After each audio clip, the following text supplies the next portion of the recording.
You're listening to the Pillaging Podcast. We're bringing the tailgate to your ear hole. Leave your feelings at the dock because this is the realest podcast in Raider Nation. Tune in every week wherever podcasts are found. Call in and leave a message to be played on air at 408-909-PJFF. This episode's brought to you by One Nation Fanwear. Check them out at onenationfanwear.com. It's time to pillage another podcast. I'm Kenny Stapler. Bobby, Jay, what you drinking? Oh, you already know what time it is. Chella's time. I'm just saying I'm fired up. I'm fired up too, man. You got me excited over here.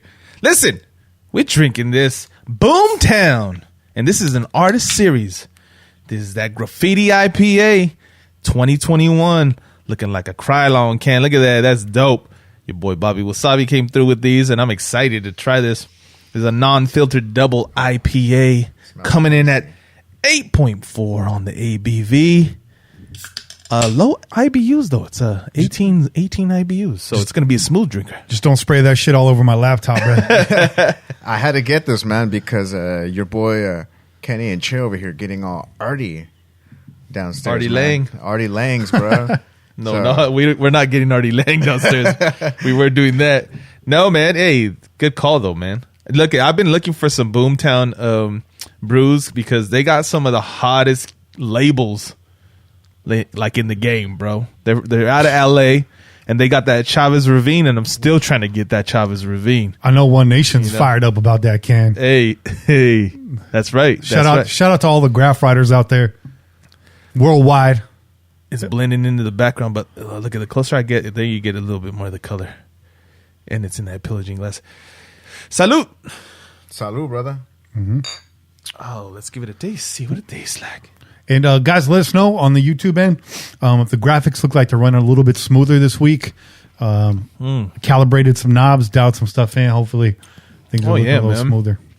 That's nice. That's super flavorful. Oh yeah, dude. Super flavorful. It's packing a lot of like citrus flavor, kind of pineapple. Hey, Sir Raider, you watch your mouth. Calling me a professional. You watch your goddamn mouth. There's no professionals in this room. No professionals, man. We're all. I'm just saying, brother. I thought we were professional amateurs. Professional amateurs. We're professional amateurs for sure.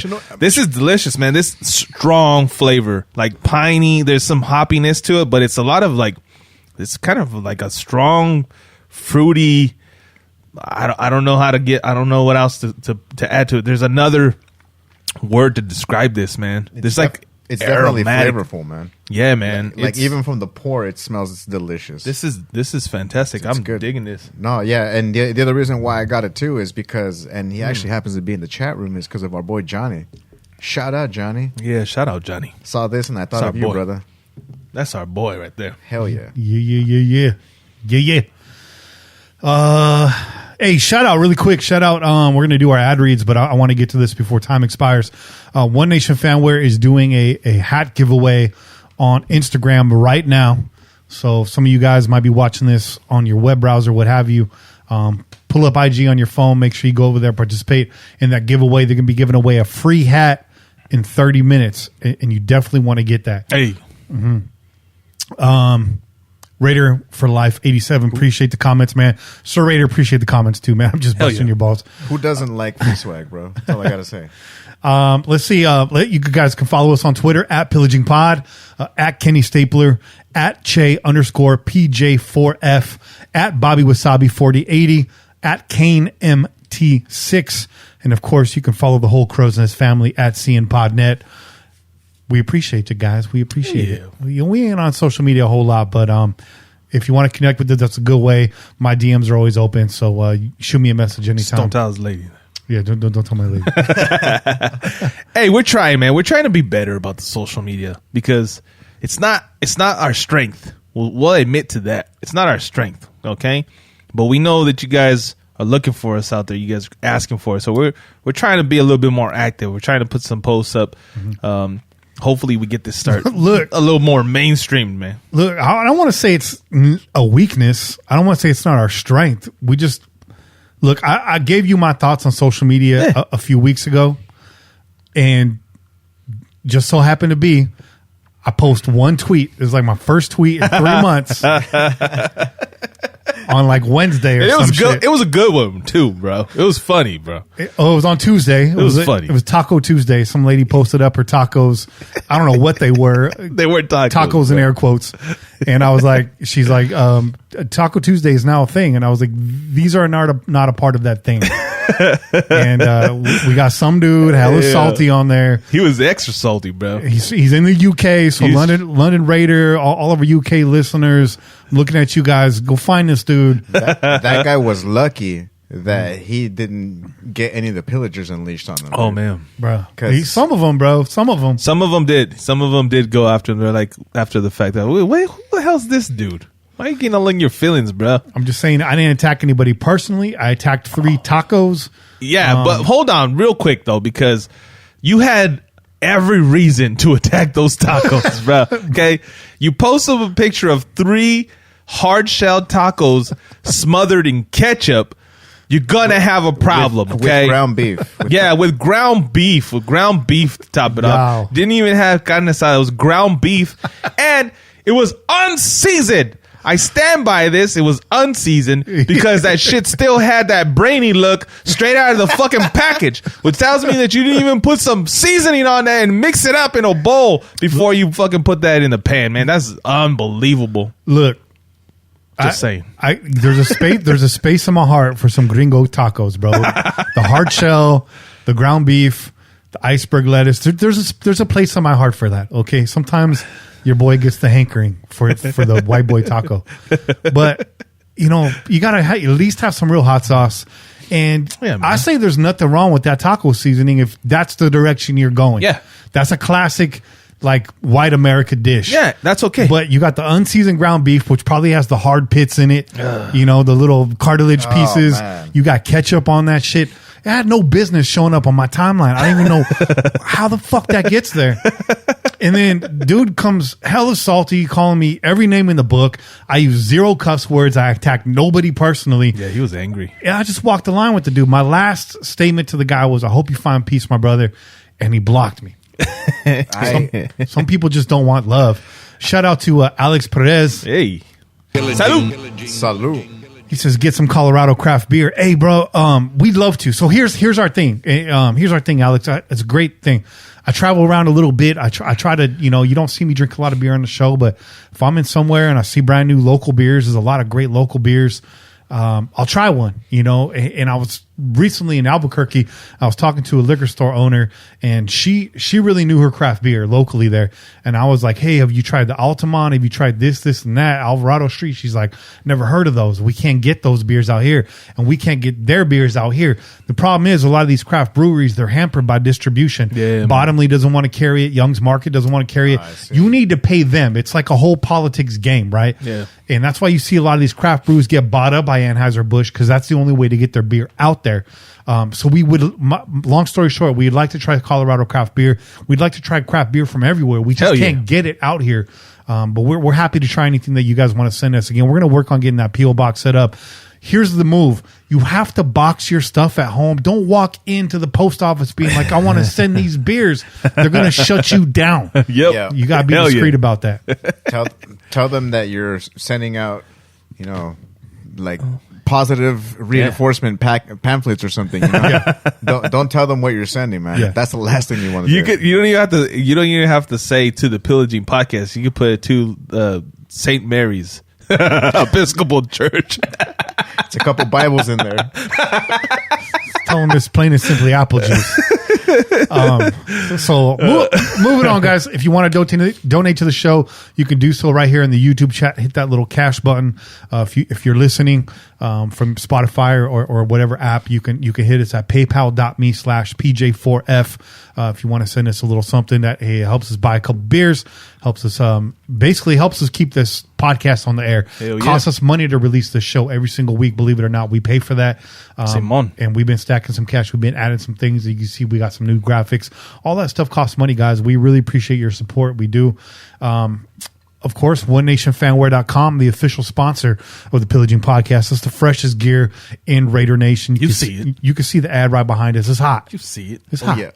We're all rocking One Nation right now. We all got and look at just a little taste of every hat that's available right now. You got that black pillaging just for fun. You got that gray champion-esque pillaging hat, and then you got the nation on my head. So, yo, man, Johnny's got the stuff over there for you for every Raider fan. Okay, And get you some. And he's got different styles. He's got the dad hats, got the snapbacks, got Yep. the 5-panel, the 4-panel, whatever it is. Bro hats. Got it. So check it out. And of course, DC40 Custom Tees still got love. You can hit them up for if you anything with the Pillaging Podcast logo on it, go to DC40customtees.com. If there's something that you used to see that's not on there anymore, just hit Dan up directly. He'll make it for you. Special orders, not a problem. Also, if you have a design you want to get on a t-shirt, hit up Dan. He might actually do that for you. Don't hit up One Nation Fanwear. All their stuff is custom designed by One Nation Fanwear for One Nation Fanwear. That's a very boutique shop. So they're not out there as a service for you. They're out there giving you the hottest gear available. Hell yeah! And don't forget to use that PJ4F to get free shipping. Capital PJ4F at checkout, free shipping, which I heard updated all the way through July now. So you guys are set. Get ready. You want to step into that Super Bowl party looking real fly with the with birds up and everything. That's what I mean? That's exactly how I walked into the Super Bowl party last year. Well, not only that too, but it's Valentine's Day, so Yep. get that special someone that pillaging. That's right. Get that special someone, that pillaging hat, or also let them know they're official. That One Nation. That's right. That's how you make sure. That's how you know. That's how you tell your girl that she's officially your girl. You show up with a pillaging hat and T-shirt. Yeah. No ring. Gives you, listen, love. No ring, a hat. I pledge myself to you. One thing we don't mention enough on the show, something I've been meaning to get, is One Nation has sweatpants, and they're real nice with the graphics down the side of the leg. Some of those. Real fly. Pair that with the hoodie and the cap. Bow. You're set. Again, One Nation Fanwear is a lifestyle brand. You can mix and match all of their gear, and it goes together really well. My whole wardrobe is One Nation Fanwear and DC40 Custom Tees, which mix and match well together. Hey, the Pillaging Podcast color scheme, it goes with everything you got. Yeah. As you can see, the boys drinking out of these custom engraved pint glasses. They got the Pillaging Podcast logo on them. You can get your own, or you can actually engrave pretty much anything you want. Ashtrays, water pipes, water pipes, butt plug. I don't know. I'm just saying. Valentine's Day right around the corner. I'm just saying. I mean, we'd be honored if you put not. I'm just saying. Would definitely bring it to another level. Quick hits. Hey, you know what I mean? No, I don't mean. We're not going there yet. But I was about to hit that button, bro. Hey, quick hits. You can get your custom engraved glassware at bathkeyengraving.com. And of course, last but not least, Sal's MexicanRestaurants.com. Right. Get your salsa to go. Get it. They don't have an online ordering portal right now, but you can call the restaurant. The number is on the website. You can ask for Sal or whoever's available on the management team, and they will mail you out fresh salsa from the West Coast. Hey, I know some of you guys. I need it called, man, because I'm already down to my last tub, bro. Same, bro. I'm down to my last tub.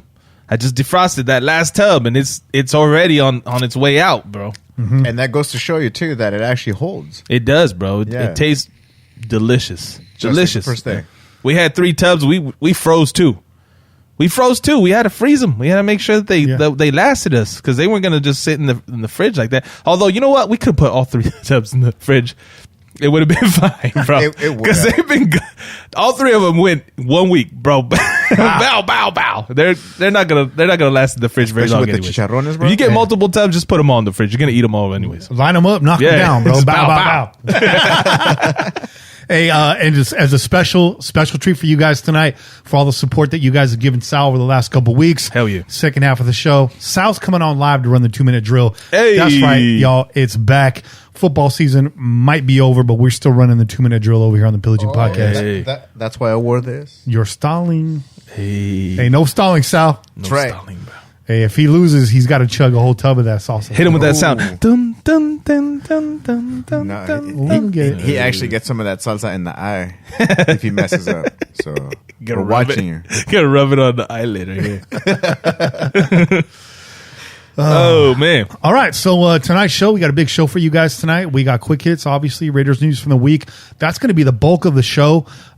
We actually might on the fly here, I'm going to pull a curveball. We might run that after Kane's Corner because we have a lot to talk about there. Hey. And Kane's been waiting. We started a little bit later tonight, but Kane's been waiting to come on the air. He's had a couple things the last few weeks, kept him off the air. We're not talking about it. It's personal. It's justified. He's going to be on tonight to give you his wide receiver grades and his cornerback grades. So we're really happy to have Kane back tonight. He's got a brand new graphic for a segment and everything, so I'm hype about that.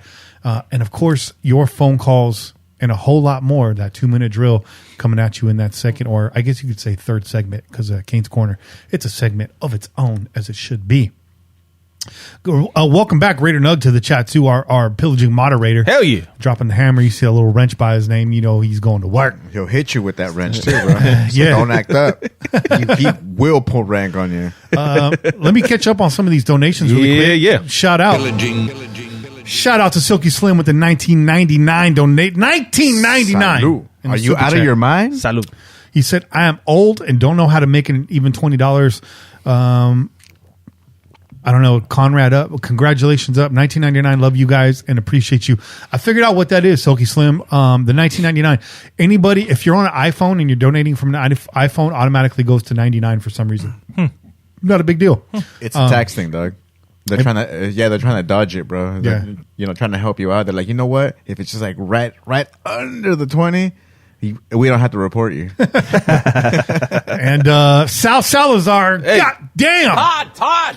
$24.99, $24.99, and Sal says, "G." Shout out to MC8. That's right. We'll do a quick roll call right now since we're stretching. We're stretching right now. Shabuya. Shout out to One Nation Fanware. Roll call. My name is Kenny. Shout out to Sal Salazar, obviously in the chat. Raider Nug out there. One Nation Fanware out there. Sir Raider, what's up? Raider for Life 87. Hell yeah. I was born in 77. 87. It's got a nice ring to it. It's like a good year. Hey, my brother was born in 87. Well, there you go. Yeah. Wait, I have a question, though. Mm-hmm. Why is it that we got 26 folks up in the chat Hey, man. and we only got 13 thumbs ups? Y'all. Ain't no one smashing that like button. 11 y'all are slipping right now. Hit that like button, y'all. Help us out. Come on, Shout out to Lizette Romero. Hey. In the chat. Yeah. Clifford Absher. What's up? I like that name, Clifford. It's kind of a throwback. You know what I mean? That's a throwback. Cliff Branch, bro. Yeah, Cliff Branch. Cliff Huxtable. Raider Roo says he's only here for a brief minute. He's got to take care of the lady. I know you're just waiting for that blue chew to kick in. 30 to 40 minutes. And Get it. And it keeps on working, bro. Hey, it keeps on working when you wake up in the morning too. So I'm just And saying. then you will be able to smash that like button because you too have smashed Wake while, up in the morning while and just watching feeling the themselves. Village podcast. Shout out to Raider Loke, who also got in on that whole Taco Mania. Big shout out to Juice. He did. I saw that, dude. Big shout out to Juice. Shout out, Juice. I see Pete up in there, pillaging Pete. Hey, the Nesty's right around the corner. If you got here, we're trying to get these categories together, right? We're going to be announcing them next week during our Super Bowl show. Yeah. If you guys have suggestions for Nesty categories, throw them in the chat, and Bobby's going to text them. He's going to make a note of them, and we'll pick some of your suggestions, right? If they're working. Nesty categories, they don't have to be limited to chat and callers. They could be Raider related. They could be a lot of things. They could be for us on the show. They could be for myself, Kane, Bobby, Che. Just throw some categories out there. There's no such thing as a bad idea here. Those are famous last words on this show. But let me say that. Shout out to Patrina Satfield. Yeah. She says, are you guys in there promoting the Violator being made an official mascot? I think Gorilla Rilla should be in there too, but I've been voting every day for Violator. Look, the Raiders have a lot of great super fans. I'm not going to speak for everybody on the show. Me, myself, I haven't had the greatest experiences with those folks. I'm not going to throw anybody under the bus. They're all solid people. They're all tremendous fans of the Raiders, so I give them love for that. But I don't know. I think that's great, man. I think that's great. I think they should be in there. I think it's a damn shame that, what's his name, was in there first. We're not going to say his name. We're not going to say his name. I know he works at Applebee's. That's about all I know about to do. But yeah, I definitely in definitely West the Sacramento, apparently. Yeah, man. Born and raised.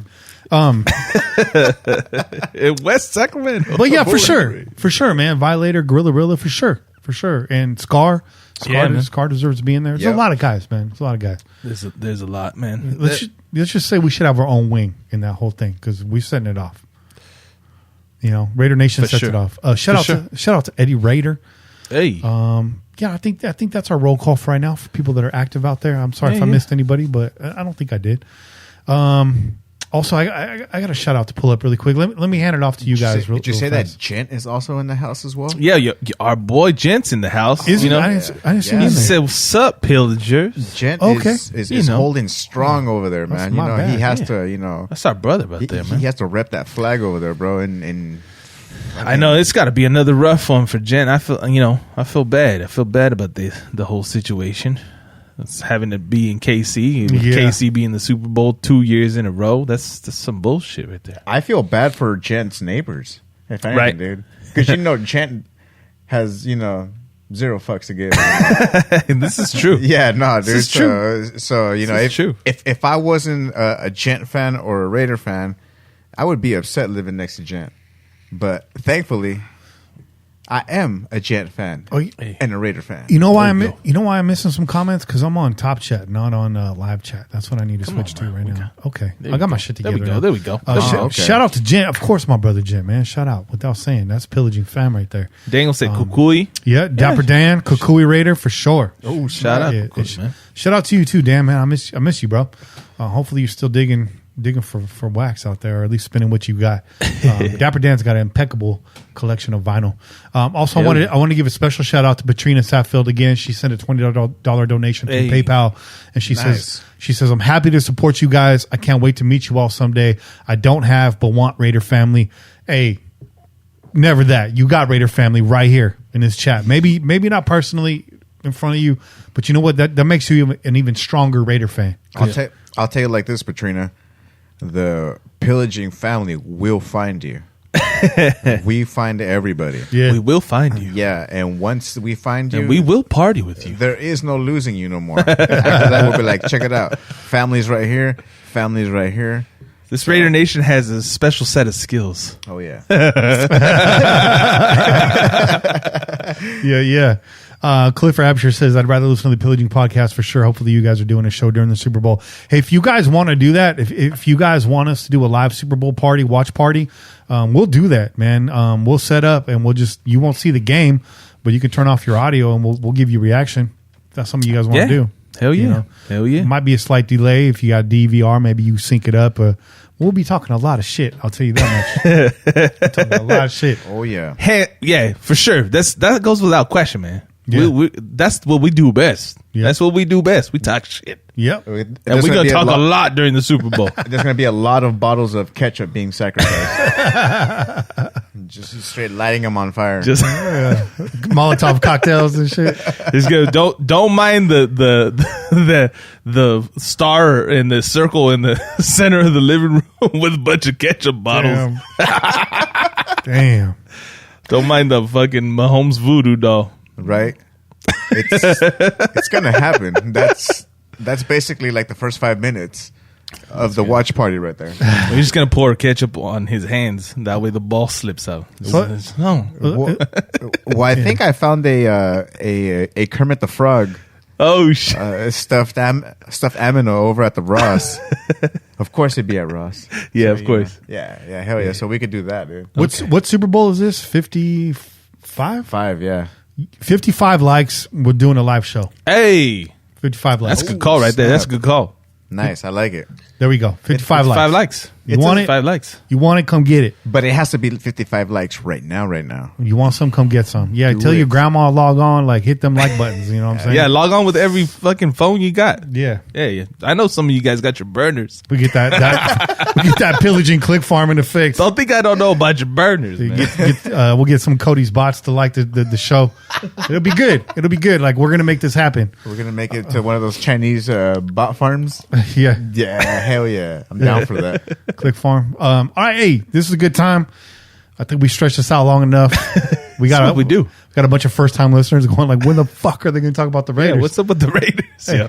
you never hung out with friends before? That's what it sounds This is like. how it goes. That's what happens. This is how it goes. So we're going to take a short shit. break. We're going to get Kane on the phone and we'll be right back. Yeah. Chill.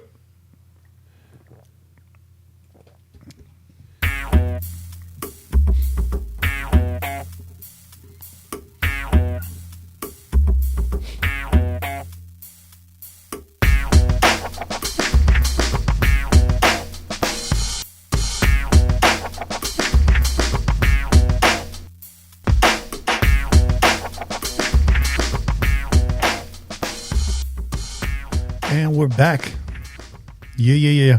All right. Well, we came up snake eyes right there.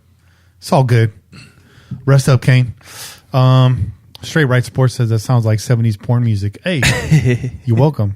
Hey, well, you know what? You're welcome to use it as such. I was going through a phase when I produced that. And I believe Kenny was looking out for Rue. Yeah. You know, he's like, hey, Rue, you know, Here we go. start doing your stretches, bro. You know, don't want to pull a muscle while you're doing Get that. warmed up right here. Drink some water. Warm it up. Try to eat a banana. You know, Straight Right Sports actually produced that track under the alias Mike Honcho. I did a full spread. When I say spread, I mean spread. Mike Honcho. Oh, I mean full on spread. 0.0. Struck out. Plutowski. Oh man! Yeah. All right, well let's go into quick hits then. Let's do it. You know what I'm saying? saying?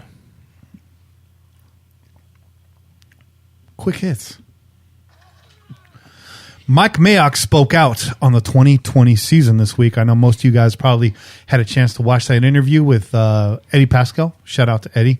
Hey guys, work on your audio, man, because when I switch to another video after a Raiders video, it's like blowing my shit out, bro. It's too quiet. Yeah. All right, somebody in the Raiders organization, I know one of your lawyers at the very least is listening to this. Just work on that audio game, guys. I recommend like a limiter, like a brick wall limiter, maybe on the master channel, maybe a little compression. I'm just saying, like heavy compression, like a 4-to-1 compression with a quick attack. You know, maybe boost the EQ around 70 hertz. Just saying. Just hire Kenny. I'm just saying. Just hire him. I know what I'm doing. Yeah. In that regard. Hire him. You know, it's one of I'm still waiting for somebody to call me so I can go paint some real murals up in that bitch. Too. Quit Get rid of stalling, fucking yo. Elvis and shit. Pillaging Podcast Just saying. has everything the Raider organization needs. Yeah. We got artists.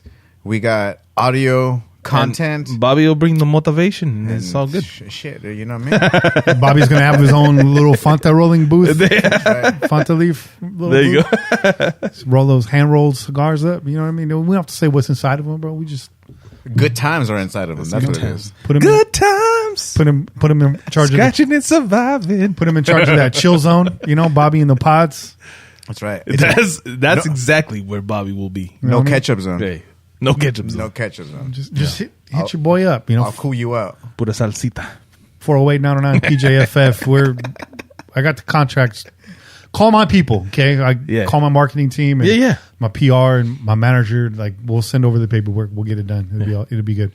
Let's reset this. Quick hits. Mike Mayock speaks out on the 2020 season. We'll just kind of go off his reactions and we'll give you guys our reactions. Yeah. I just want to kind of like preface this by saying he wasn't out of pocket on anything that he said.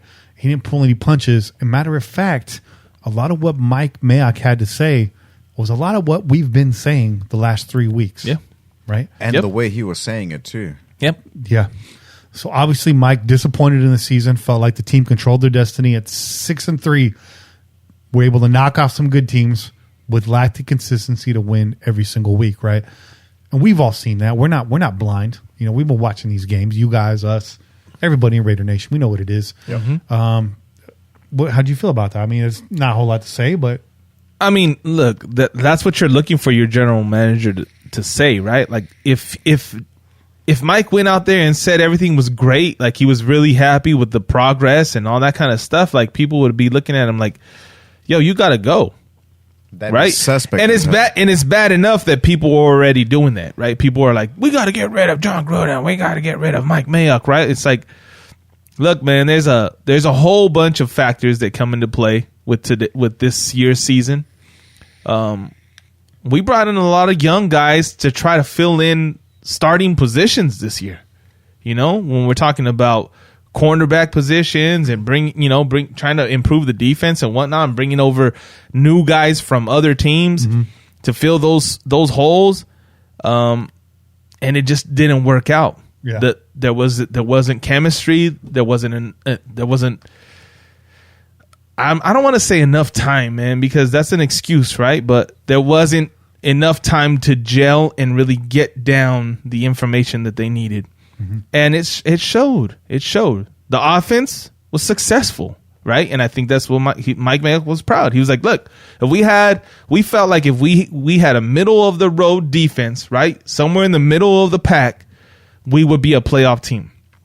That's what we said, right? If our defense was somewhere in the middle of the pack, it wasn't one of the bottom defenses, yeah, absolutely. We would have made playoffs because we had a top 10 offense, right? But that wasn't the case. And so when your defense is at the bottom and your offense is number 10 and, may have some hiccups here and there, then things are going to happen the way that they did. And for us to go, 1-7, we were 6-4, right? Yeah. And we went and we won one game after that. I mean, that's just not. 2 games. Yeah, we 2 finished games. in it. Yeah. 2 games after that. That's just not, that's just not cutting it. Yeah. And I think what was most important that he said is the effort. Like you need to work harder. Like you guys need to work harder, right? You guys got to be smarter, right? He called out Jonathan Abram. He's like, yes, we brought some guys. We got some guys here that we thought, we believe that these guys are the right guys, but they need to be better, right? They need to be better. Jonathan Abram, you got to be smarter. You got to be more controlled. That's what I heard, right? Be more controlled. And then, talking about, my name slipping my mind right now. Corner that we drafted.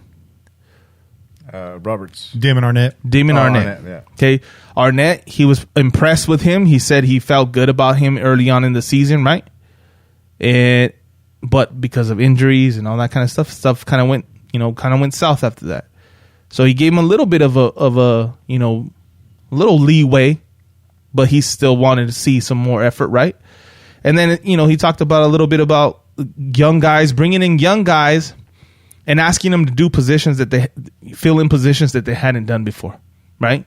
In the case of Amik Robertson. Yeah. Right? We had a guy that was an outside corner that we drafted that we wanted to make a slot corner. Mm-hmm.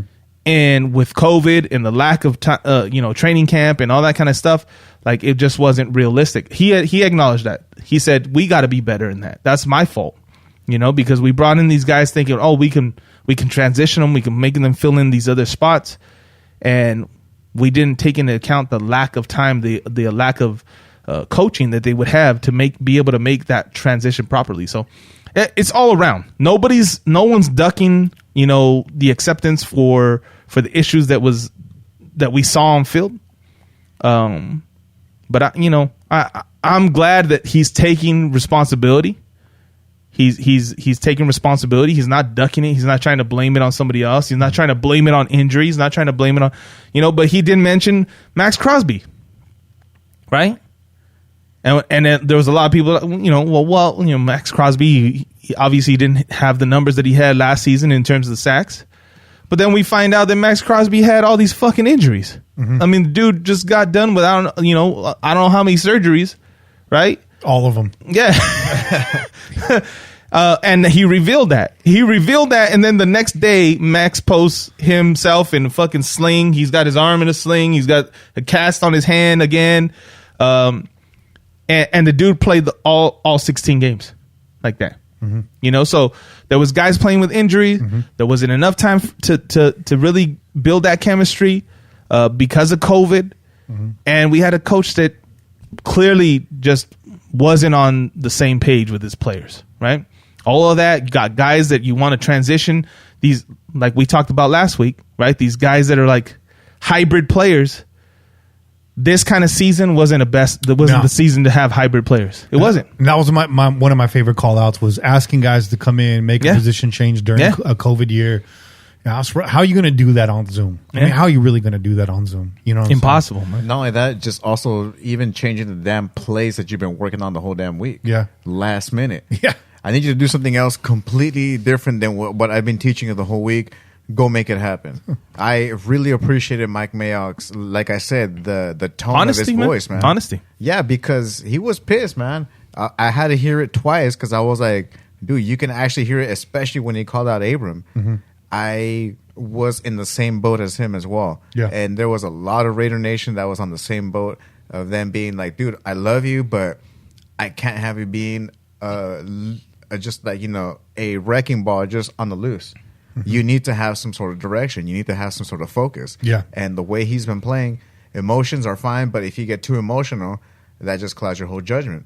And Abram, the way he played, the way he called him out, I really enjoyed it, man. Yeah, I mean, the words he chose, Abram plays out of control. He's got to eliminate the negative and accentuate the positives. Yep. And I thought that was straight to the point, clear cut, didn't pull any punches. Yep. I know this organization has a lot of love for Abram and vice versa. He's the kind of guy that's going to listen. But, when you get on the field, you got to play inside yourself. Yeah. You can't get outside yourself. You can't get too amped up. As a performer, I remember getting on stage. You rehearse all week. Everything's locked in. As soon as you get on stage and that adrenaline hits, your timing and shit goes out the window. Your breath control goes out the window. The nerves get to you, the adrenaline, all that. Abram has a little bit of that. He's trying to do way too much. Power down, play inside yourself. It's all going to come. Those big hits, I feel like you're going to get them more with timing than you are with effort, right? You know what though? A lot goes into the idea that a lot of players say like the game slows down for them. Yeah. Right? And I think because Abram wasn't able to get a first season his rookie year, right? He didn't get a season. We saw a lot of that this season. A lot of him trying to catch up to the game, right? A lot of things not being slow enough for him to react properly. And him, because of the style of player that he is, he wants to make an impact. He wants to make a hit. He's going to go balls to the wall, right? Every time. I'm hopeful, and I still believe that Abram can be a positive member of our defense. I really do think that this is a good guy for our team. I obviously he didn't have a good season, right? Maybe I'm sure a lot of you guys are like, nah, this guy ain't it. But I do think he is it because the effort's there. You can't doubt his effort. Is he making mistakes? Yes. Is he out of place sometimes? Yes.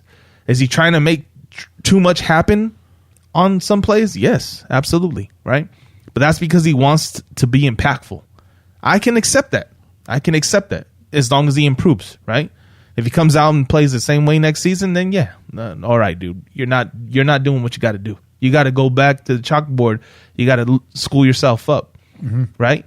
And I'm hopeful that the game slows down for him. A lot of guys say that, like second season, third season, the game starts to slow down. Yeah. They start to see things a little bit more clearly. Yeah.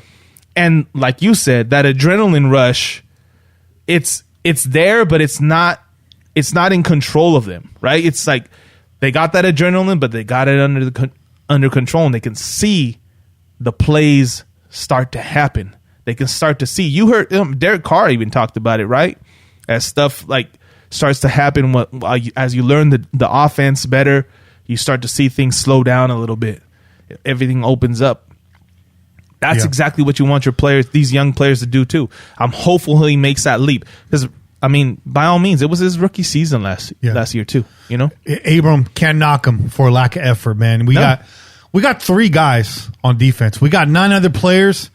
Wake up! Yep. You need to wake up because you got 3 guys on that defense that are playing their ass off. You got Nick Wachowski, you got Max Crosby, you got Jonathan Abram.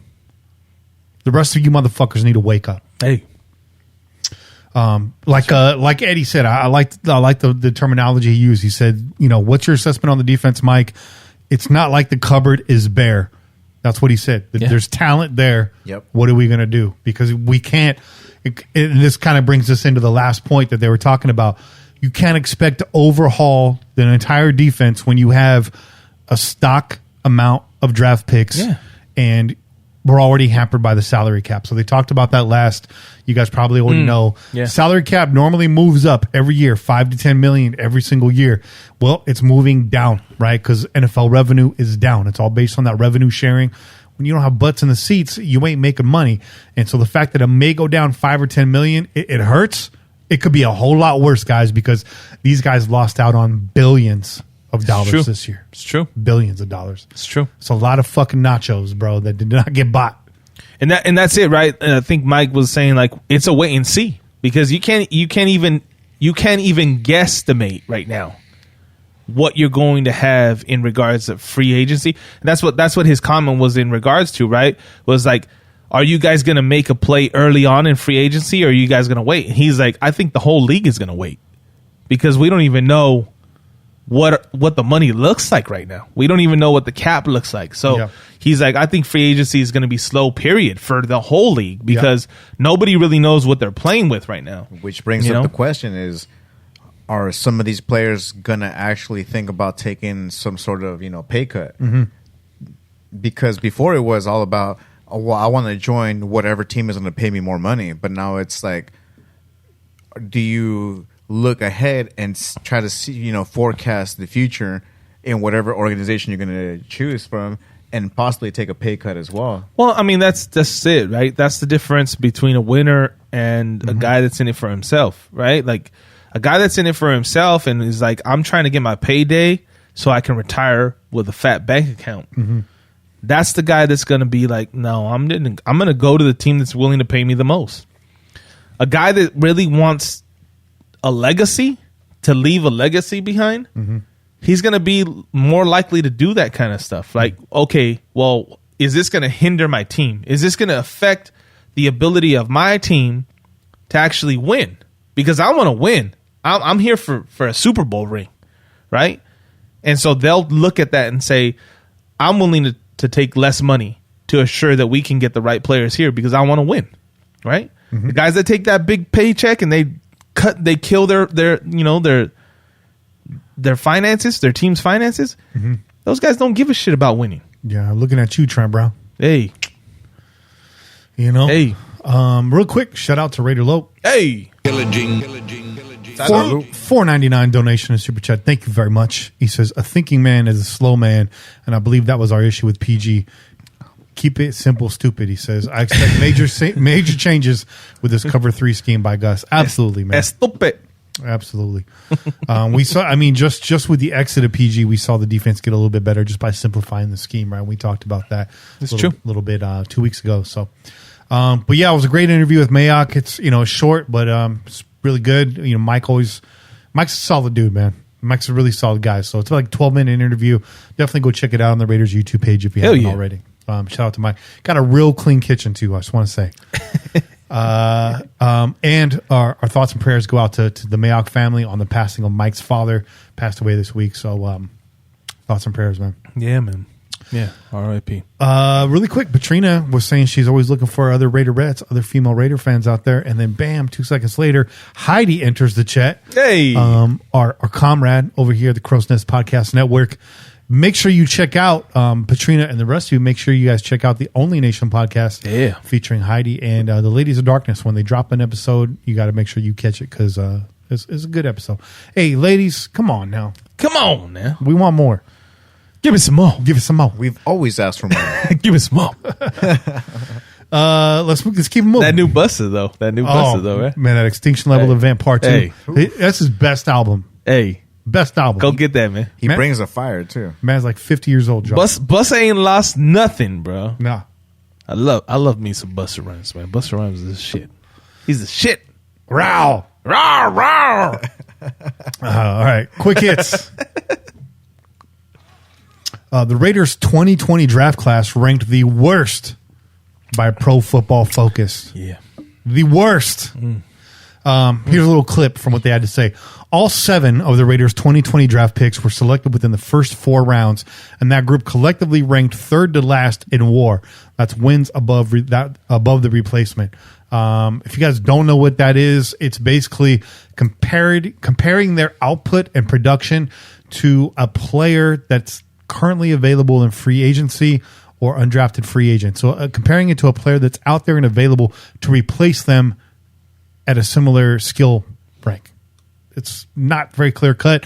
You can actually go on their site and read the full definition on their, I don't know what they call that, their glossary of terms. Ranked 3rd to last in WAR among the 32 classes. Only one Las Vegas rookie generated positive WAR this season, wide receiver Brian Edwards, who played like 24 snaps. Yeah. The second of Las Vegas's 2 first-round picks, cornerback Damon Arnett, had a rough rookie campaign over 9 games played. He finished as the lowest-graded outside corner in coverage this season, giving up 26 catches for 405 yards on 32 targets. And let me tell you, there was a lot of other Raiders rookies hovering right around him.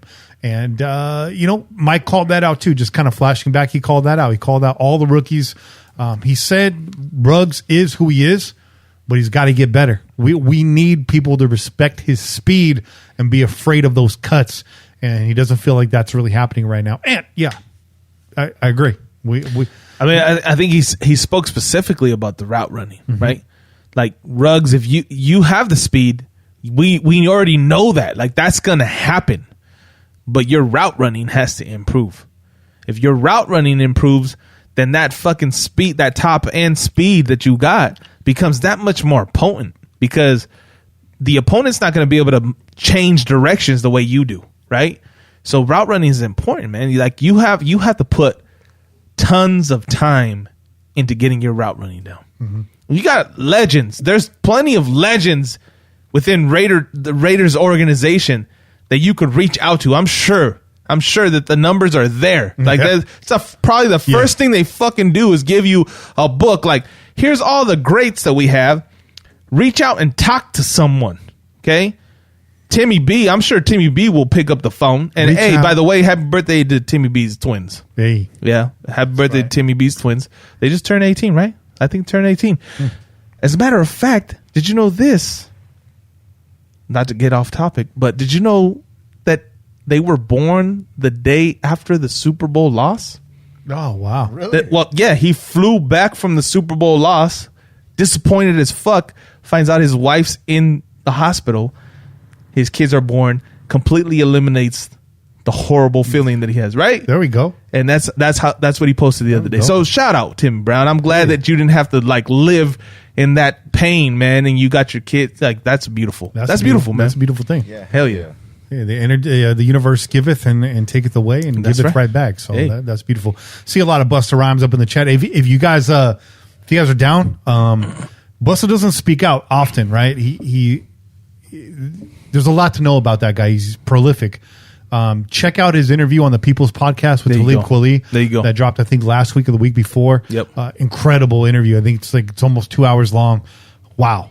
Just got to say that. Go check that out.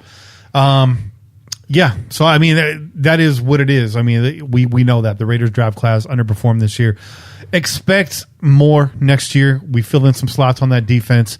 Hopefully we get a full training camp. We don't know, but vaccines are going out and all that. So hopefully this whole COVID excuse, I say it's a justification, but with all these fresh faces we have on the team, I think it's definitely justified to point at that. Hopefully a bounce back year next year with less of these restrictions. Blame it on the irises. Well, not only that too, but we've lived through all this crap. That was a great remix. It's a beautiful remix. We've already been living through this crap for a year now. So you swear like they're not going to be used to all the bullshit that we had to deal with already. So they'll come out there with a different understanding, whereas before it was kind of just shooting from the hip. Yeah. And it's like, I think we're doing this, I think we're doing that. It's like, well, now there's something solidified that we can actually go with an actual game plan and try to work around that. Yeah. All right, let's keep moving. Quick hits. Yeah, boy. Nelson Aguilar went off. Nelson Aguilar said it with his chest. Yeah, you did. A lot of you guys got mad. See, I'm going to be posting on social media, but I'm lurking in the dark alleyways. That's right. Kenny's that weirdo behind the bush. Like, he just... I'm posted up, y'all. I see you. I see what you're saying, bro. I see it all. I've hacked most of your accounts. I'm reading all your DMs. I know everything you say. All right. When I heard about this, I was like, tell him, Nelson. Fuck yeah, man. Yep. That's the energy we don't have in this locker room. Yep. That's the energy we need in this locker room. Yep. That's the energy Derek Carr needs to be bringing to the locker room. Not to pick on Derek. He redeemed himself this year. But the leadership is what we've been lacking. Someone to call people the fuck out The accountability, man. Yep. And so the story first broke, and it was what it was. They were saying, "Oh, he said everyone sucked," and then that was it. It was like one quote. I don't even think it was really a quote, because then it follows up a few days later. You see Max Crosby's comments on Nelson Aguilar. He sets the story straight. He said he wasn't just saying everyone sucked. He said we suck. All of us suck. And Nelson Aguilar had like his game of the season. Yeah. This happened right in week 16, right after the Dolphins lost, and he was fed up at that point. Fed up. I like this. And I don't know contract situation, all that stuff. I don't know if Nelson comes back next year. I hope he does. Yeah, I'm praying that he does. I'm praying that he does, because we need this energy in the locker room going forward. We need somebody that's going to call people out. We need a veteran that's willing to speak up, man. My only problem is, why'd you wait till week 16? Why'd you wait till your best game of the season? No, but I get it. But we could have used that energy earlier. And who says he wasn't bringing that energy earlier? I don't know. Gruden backed him up. Yeah, Sir Raider says it right now in the chat. Gruden backed him up. He said, I love Nelson. I'll tell you what, man. I like that guy. Yep. Yep. That's because he said what Gruden was probably thinking, right? In that moment, Gruden walks into the locker room. He's like, man, we fucking suck. Fucking Nelson goes into the center of the locker room and says, we fucking suck. And he's like, I love you, man. Well, you know how it is, man. Is that thank you for making my job easier. Coaches have to basically, walk that fine line of not having to hurt everyone's feelings. Well, nowadays, right? That's the state of the current NFL. I mean, that's a whole nother topic to talk about, right? Because of course it is. Because that old school mindset of coaching, like from back in the days, is not accepted. Like, oh, coach, he's an asshole. He doesn't like me. I don't really want to play here no more. Let me take my services elsewhere. Somebody be nice to me, and I'll go play for you.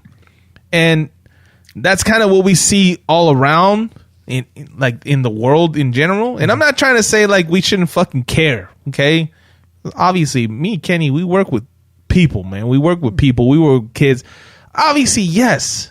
We gotta change some things about that. But when it comes to football, man, I like my football raw, and I like my coaches to fucking be honest and just like, you know what, get up in someone's ass and motivate them. And if they can't get motivated by that, then they probably don't belong in this team, man. Like that's just real. Like if you're gonna get your fucking feelings hurt, you know what sport you play.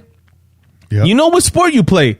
This is football. Like There's way too many people playing for the name on the back. That's what I'm saying, not man. In the front. Yeah. And that's exactly what I said. Like a person who's playing for themselves is going to worry about the paycheck. Mm-hmm. Is going to worry about, who's willing to pay me the most? Jacksonville Jaguars? I'll go over there with your quarterback-less asses. I'll play with you guys. Hell yeah. Sign me up, coach, right? But a guy that's really trying to leave a legacy in the league and wants to win is going to say, like, look, I made family here. These are my guys. Like, I got their back. And I'm willing to sacrifice a little bit. I want to get some money. Yeah, I want to improve my paycheck, but I also want to be on a team that cares about me just as much as I care about them. And I want to try to help you guys win just as much as you want to make me win. Mm-hmm. That's what everybody on this fucking team should be doing. Yeah. And this is a guy that's got a Super Bowl ring on his finger. Sure, exactly. He didn't ball out during that game, but he comes from an organization. I mean, let's face it, the Philadelphia Eagles have been garbage for years, bro. Mm-hmm. We handed them their ass in the Super Bowl. They never came back from that. Donovan McNabb shit the bed in the Super Bowl, right? they just never got back there.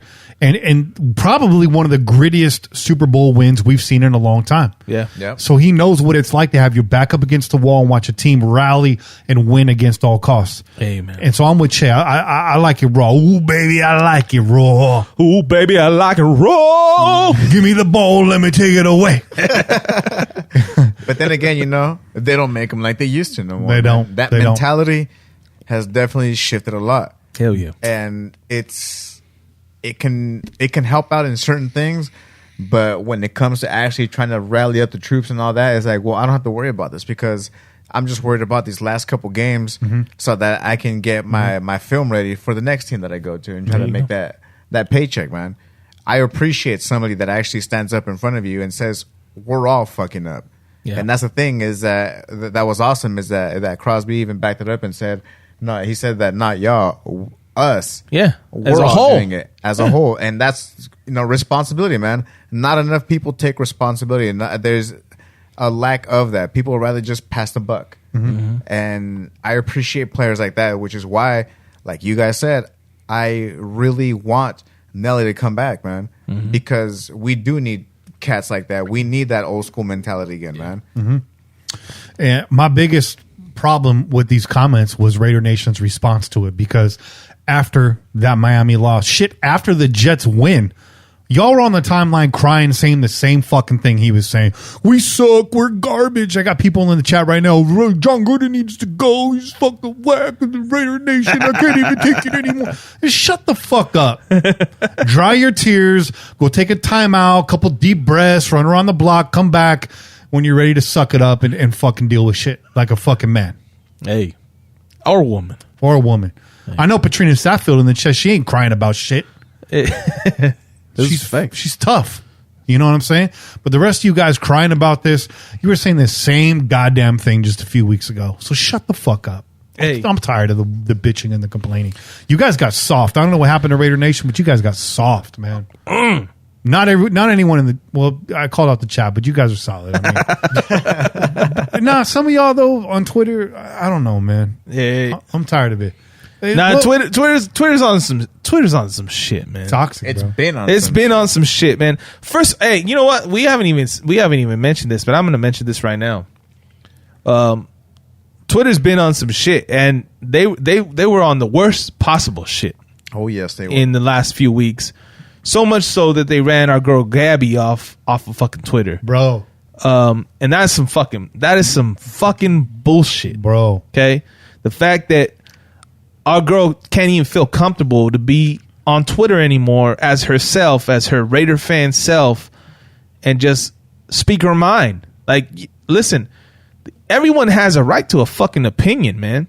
Everybody has the right to an opinion, and there's a lot of little fucking scumbags out there. Okay, yeah. We know a few of them. A couple of Green Berets. Yeah, we know a few of them. They've come our way too. Okay, but there's a lot of little fucking scumbags that want to show up and start some shit, and then they want to take shit real fucking left. They want to take that shit all the way that way. And you know what, man? That shit don't fly. And you guys are lucky that you hide behind fake fucking pictures and fake names to say the shit that you say. Okay? Because if we knew who you really were, we'd kick your ass out the fucking parking lot. Okay? We would fucking tar and feather you. You would be gone. Dismissed from Raider Nation for good. Don't ever fucking show your face here again. Knock the duck lips off your avatar real fast. Yeah. Hell yeah. And Gabby, man, you talk about, that's a woman with backbone right there. And so for you guys to get all up in her shit like that and to run her off, you guys lose. You guys lost. Yep. It was bullshit. You lost a real personality right there. And she'll be back. I know Gabby will be back, but she's got to take some time to collect herself. And she should, because way out of pocket. Way out of pocket. It was disgusting, man. You got to take it to you got to pull the race card. Completely uncalled for, man. Dumb shit, man. This is a family. Raider Nation's a family. If that's how you treat your family, then get the fuck out of my family. I don't want you here no more. Yep. You ain't welcome. Yep. If you see us at the tailgate, no taco for you. Nope. Bro. We're pouring ketchup all over that We're bitch. putting fucking Baki's crumbs in your fucking eyeballs. That's right, man. Son of a bitch. I like that. The fuck out of here. Dude, I'll shove a spicy M&M up your fucking mouth. Come on, man. I don't think Eminem's going to be sponsoring the Belgian podcast anytime soon. No. Baki's chips might. Yeah, they'll get behind that. I'll be snorting Lucas by the end of the fucking tailgate. Don't ever do that, by the way. It burns really bad. Message to 12-year-old me. Don't snort the Lucas. Some of you guys probably don't even know what the hell that is. It's okay. It's an overrated experience. Yeah. Oh, man. Raider Loke says, hashtag I stand with Lucille. You got damn right, man. Yep. You got damn Hell right. yeah. Last but not least, quick hits. Hey. Max Crosby started 16 games in 2020 and played through a torn labrum and a broken hand. He's got a metal plate in that hand now. And if you hit up bathkingengraving.com with a $25 donation of the Billie Jean podcast, we can get your name engraved in that metal plate. Free Those shipping. are facts. That's right. Those are facts. I mean, you can't see it to know if it happened or not, but But it's true. smash that like button. Smash that like button. And there's no. Smash that like button if you got some metal engraved in your body. Smash that like button if you want some metal engraved in your body. That's right. Because There you go. after that last segment, I'd be happy to do that for There you. you go. So we don't have much to say about this. We kind of already covered it in the first bullet point. But my question is, Max Crosby had a down year this year, which we kind of called coming into the season. Yeah, man. Teams are going to be keen on him. Obviously, we talked about other reasons why. Didn't have a whole lot of help on the rest of the line. Yep. But does he get a little bit more of a pass because of this, or You just said it, bro. He didn't have much help on the line. Yeah. So there was a reason why he was playing out there 16 games hurt, because there wasn't much help on the line. He's out. Who the hell else is going to be able to fill in for him and This is true. create any sort of productivity? But more importantly, gather just that attention, man. Crosby's on the field. Let's go pay attention. Even though Mayock was talking about we don't have that stud on the team that everyone plans around, like we got to watch out for this guy. People are still keeping an eye out for Mad Max. So if he's out there, it's like, oh shit, this guy's going to be a problem. So we better keep an eye on him, not knowing that he's actually hurt. So he's playing decoy and everything. So I completely understand why he did it. And if anything, it's not like we were cracking down on him at all, because we all knew the facts right there. There was nobody there to help him out. Yeah. Yeah. We just are able to better understand the situation that was going on the ground. Well said. Well said, Bobby. Yeah. How much weed did you smoke today, Bobby? All of it. That's why I fell asleep. How many power naps, bro? How many power naps? Well, you guys saw in the group chat, I was quiet for like 2 hours, bro. like I passed out on little Bobby boy's bed, dude. But hey, I'm serious, dude. I was out for like an hour or two on there, dude. Like he kept kicking me off of his bed, dude. Hey, man, he's always on my bed, so I was like, you know what? That's why he's payback's a bitch, Bobby boy. That's why he's passing pedos up here in the Look at that, dog. Crop dusting. Poor Bobby Ken. boy's been crop dusting the last couple weeks, man. Poor Kenny almost threw up before we fucking went live on there, dog. Well, I thought somebody opened a bag of chicharrones, bro. It smells so bad. Yeah, bad chicharrones. I'm a big fan of the skins, but man, when you open up the bag, it's woo. Oh yeah, It's got low potency. It's just- and Bobby. And boy when you opened know up the that bag. there's not actually a bag of chicharrones open in the room and you smell that, it's not appetizing. Just saying, it's not. If I had the bag in front of me, I'm like, oh yeah, chicharrones. right. Yeah. But it's not in front of me. See, that's where there's Bobby no Boy- bag in sight, and I get that scent. Yeah. Not appetizing at all. That's where Bobby Boy fucked up. He should have had that bag. He should be standing there with the that bag. decoy. Put his paw on the bag. Just You guys want some of these right here? yeah. I got you. One makes your mouth water. The other one makes your eyes water. And with that, we're going to take a break. We're going to come right back. We're going to run that 2-minute drill. We're going to have your calls. So stay tuned, pillagers. Woo! No stalling. We'll be right back. Don't stall. We out you.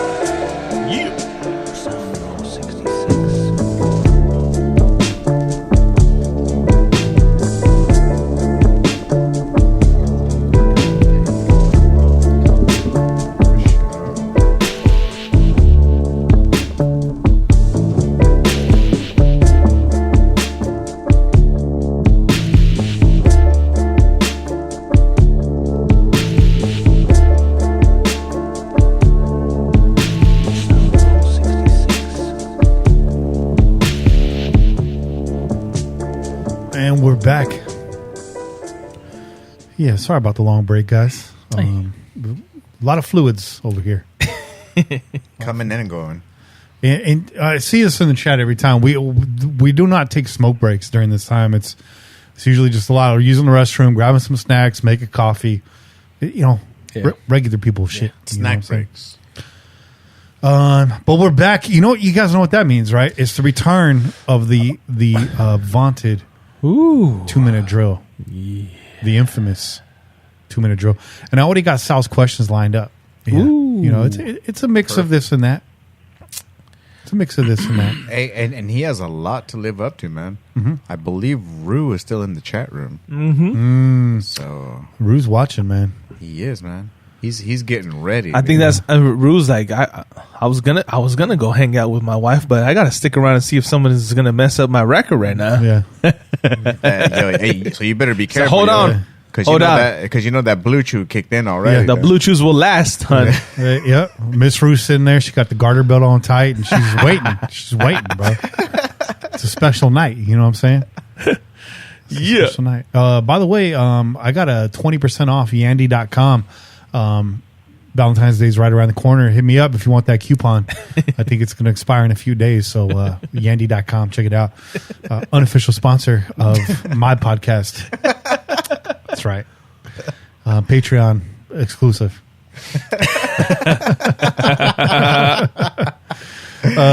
All right. Let's bring Mr. Salazar on himself.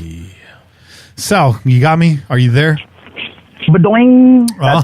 That's what the blue chew makes you do. Goes badoing. Salsa is working on something crazy. I heard he's grinding up some blue chews in a salsa. for all y'all who can't get in the Midwest. That's the next one I'll be sending y'all. That's the next one. We're gonna combine that with Dragon Dave. Oh, and y'all are fitting to black out, bro. That'd be a wild collab. Hey, not recommended if you got high blood pressure. I'm just saying. Sal, what's Not good, at man? all. What's good? Nothing, man. Just sitting in the car, getting away from the wife and kids, and the mother-in-law. You know, saying, if I'm gonna do this, I want to relax, be away from everybody.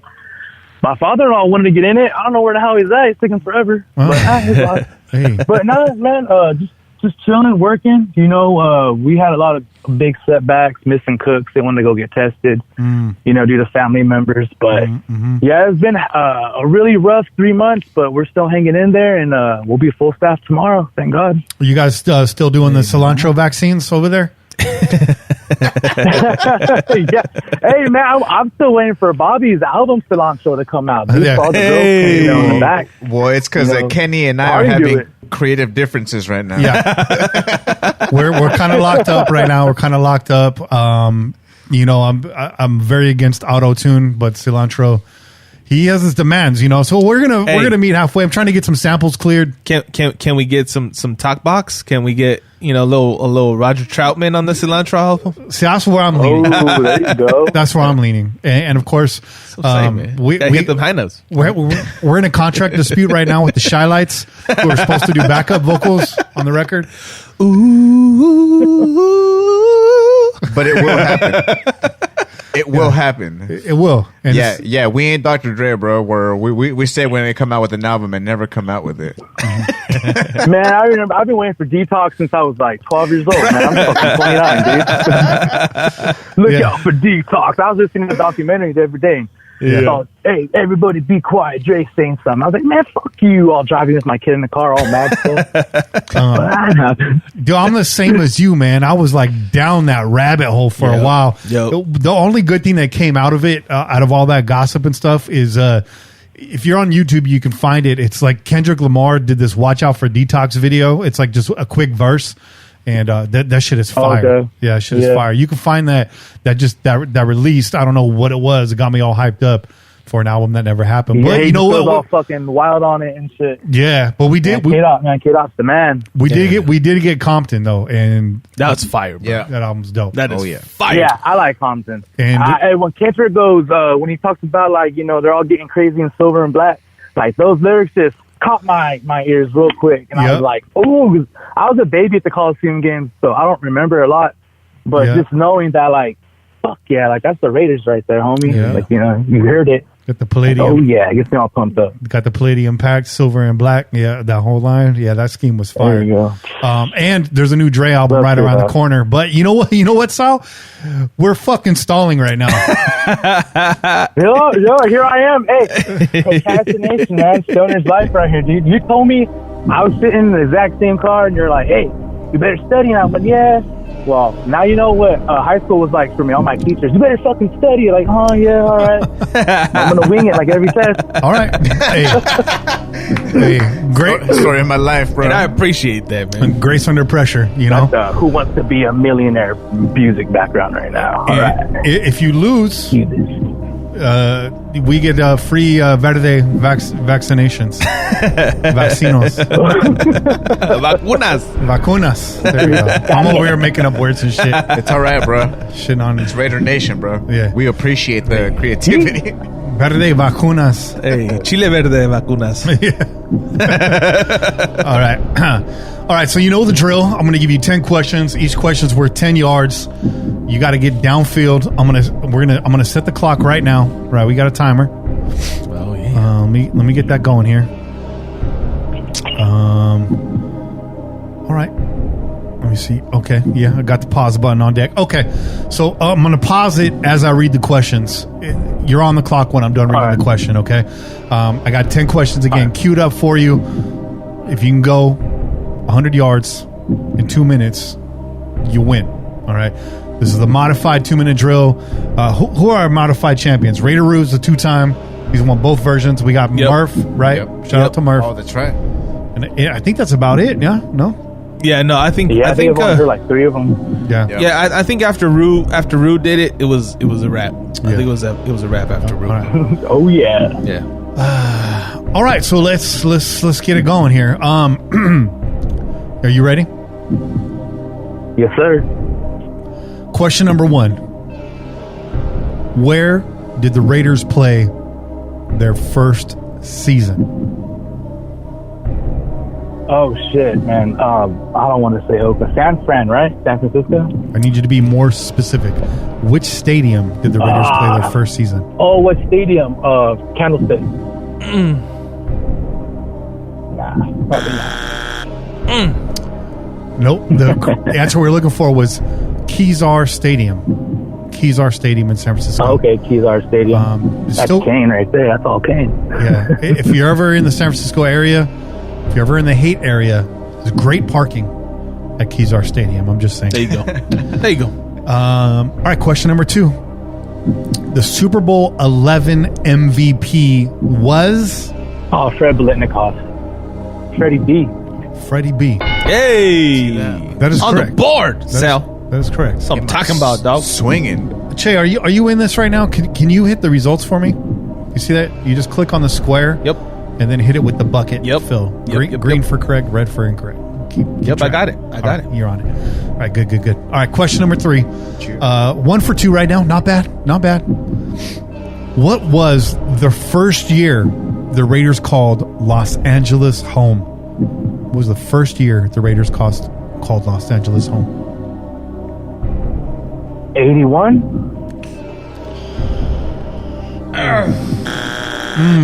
So it's close. 82, huh? 1982. Yeah, brother. 1982.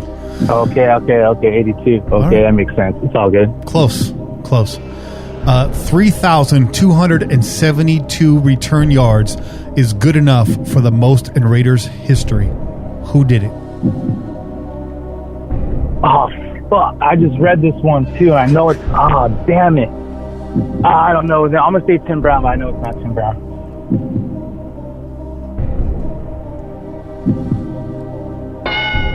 Yeah, boy. That's correct. That is Tim Brown. what? We had to let you hang in there for a second. dog. Yeah, I don't know why I was thinking like of a different name, too. I was like... I know it's not James Jett or anybody. But okay, No, hell no, it's not James Jett. Fuck no, James Jett. Fucking, I better have James Jett. I suck. All right. Where were we at here? Question number 5. Yeah. In what year was the Oakland Raiders franchise founded? You better get this one. On 1960. Yeah. Yeah. That is correct. The other day, actually, what, like a day or 2 ago? Yeah. Like Yeah. the anniversary? Yeah. Yep. That's right, man. We ask that everyone. That's like the freebie right there, right? It It's is. a freebie. Oh, okay. Do we okay. still have the phone-a-roo option? Oh, the Like life- phone a friend. Phone-a-roo. It's like phone-a-roo option. I'm afraid not. Okay. I'm afraid not. Well, he might be No, busy that's too. good. In fact, I don't think you might want to hear what's going on. All right, question number 6. Name the first starting quarterback in Raiders history. Tom Flores? That is correct. Tom Flores. Yeah. Yep. Yeah, Sanger, baby. Yay! Hall of Fame. Look at that track field over there. Hell yeah. That's right. All right. All the good girls from Sanger. All right. You're stalling. Only 2 quarterbacks in Raider history have passed for 6 touchdowns in a single game. Name both of them. Ooh, let's go. George Blanda and Derek Carr. I don't know. Is that your final answer? It's going to be Hostetler. Is that your final I want answer? to say Hostetler, but yeah, I'll go Blanda and who did I say the second time? I forgot. Derek Carr. I think you said Derek Carr. That ball. Yeah, I think I said Derek Carr. Yeah, but I think Derek Carr's 5 touchdowns. So I'll go Blanda Carr. Survey says that is incorrect. We were looking for Tom Flores in 63 and Daryl LaMonica in 1969. The Mad Bomber. The Mad Bomber. Both Central Valley right there. Hey. Messed up right there. The Raiders won 4 games in 2018. Name all 4 teams they defeated that season. Oh, God, man. You serious? 14. Okay, oh no. 14. Fuck. That was my last year as a season ticket holder. You're stalling. Yeah, I don't fuck. That was a horrible. I just remember the Jags game. That was a piss me off here. I don't stalling. know. I can't remember 2018. That just sucked. Nothing? Jaguars. That's what you got? Nothing. Jaguars, but we lost. Yeah. Browns, Steelers, Cardinals, Broncos. Browns, Steelers, Cardinals, Yeah, Broncos. I remember that Cardinals game. I didn't want to win it. Fuck. Well, go for it. Okay. All right. Question number 9. You're 40 yards downfield right now. We're not even in field goal range right now. So Yeah, I'm playing like the Raiders right now. you got 40 seconds on the clock. If you got time remaining, we're gonna give you some extra shots at it. Okay? Because that's actually how we've been doing it. Yeah. I've only pulled 10 questions, but you get as many chances as you within the 2 minutes. I'm stalling. That's right. All right. You saw. Question number 8. Sorry, question number 8. Name the only player to intercept 3 passes in a single Super Bowl game. Oh, Rod Martin. I just met him at Rod Martin. Yeah, Rod Martin. Yeah, boy. And that quick response, Nice. that's going to help you out. Oh, yes. That was a 3-second response. Rod Martin is correct. Question number 10. How many times did Steve Wisniewski make the Pro Bowl in his 13 seasons with the Raiders? 7. Is that your final answer? Oh, yeah. Correct answer is 8. Oh, I should be like Here's a little 8. tip. Oh, Kobe. All right, Kobe. Damn, Kobe. All right. Here's a little tip. When you hear Che go, that means you're Oh, wrong. that's what that was. Okay. That means you're wrong. He Very thought Che close was that opening day. a Chela. That's what. Yeah, man. All right, guys. He's got 30. He's got 30 seconds left. Okay, Che, we won't be able to mark these. We're on a different tab. It's all good. We're gonna wing it. Okay, all we're gonna good. wing it. All right, here we go. Once a Raider, always a Raider. This young man was dealt to Minnesota for Randy Moss in 2005. Napoleon Harris. That is correct. Hey. I was bummed out too because I like Napoleon Harris, but I like Randy Moss. But fuck him now. You know what, Che? If you can, just keep marking them. Yeah, I am. in the I'm empty just gonna- ones. yeah, Okay. yeah. How many I got we you. got right now? How many yards is he downfield right now? Let's see. We got 60 yards. 60 yards downfield. So you are now on the opponent's 40-yard line. You are within Janikowski range. Hey. Okay. Yeah, see bass, but man. Yes. All right. And I let my timer run a little bit longer. So 7 seconds. You actually have 17 seconds left. Okay. So actually, let me reset this. Will they put extra time on the clock? 7 seconds. Never for the Raiders. What are you talking about? Right. Never for the Raiders. Yeah, right. We get some love right now. All right. Foreign language. Who played a club record 210 consecutive games for the Silver and Black? Oh, it had to be a. Oh my God. Damn. Consecutive games. It had to be a lineman. You're stalling. Come on, dude. Come 8 yeah, seconds. 7 seconds. Jim Otto. I don't know why I'm thinking Jim Otto, but it's not Jim Otto. You are correct. It is Jim Otto. Bam. Jim Otto. I knew it was a center. I knew it was one of our centers. I go, have to be one of our centers. All right. Mathematically impossible at this point to win, probably. 4 seconds. But let's get down to the 20-yard line. You have 4 seconds. Don't stall. Don't stall. All right. Terry Burgess. That's the answer to one of these questions. Maybe not the next question. All right. All right. Here we go. What's your draft knowledge like?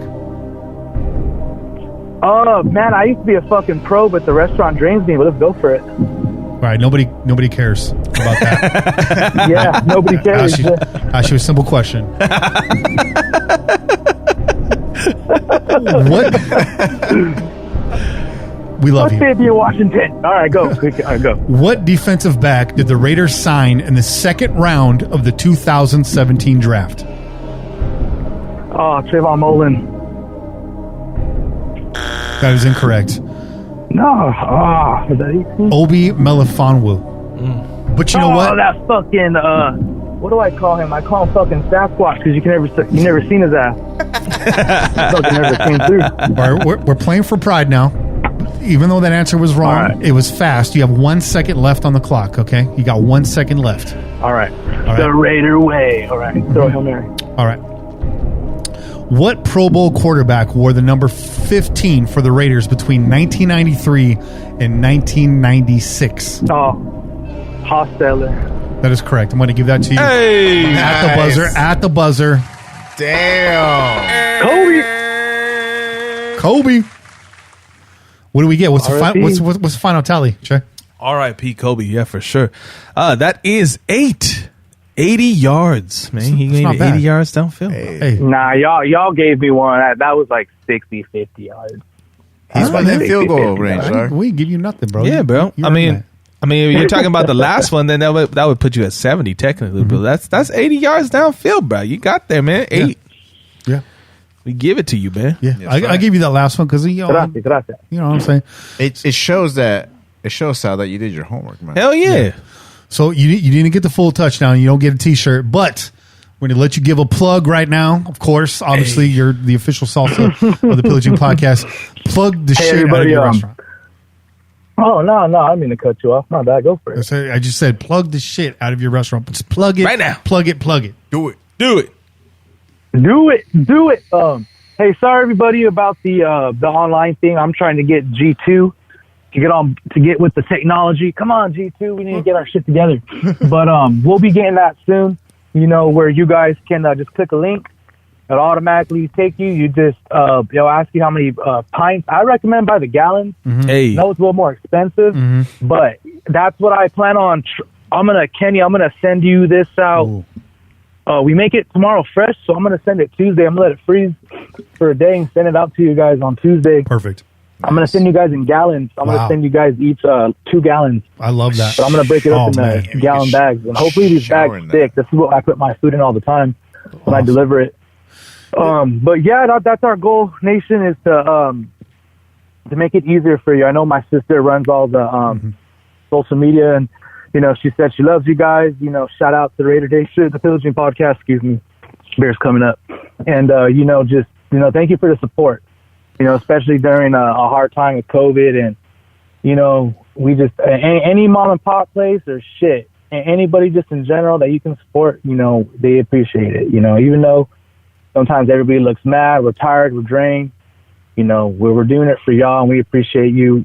Even just a smile back. Remember, everybody, when you go out and eat, you know, just smile. Just a simple smile does a lot, especially for us. You know, I'll walk out to the front, make sure everything's cool, and customer just, you know, nods ahead and smiles, and it's just like, okay, you know, everything's good. You know, not you guys looking all bad like you're the only to-go order on the planet. But that's my rant, and that's my pitch, and that's my plug.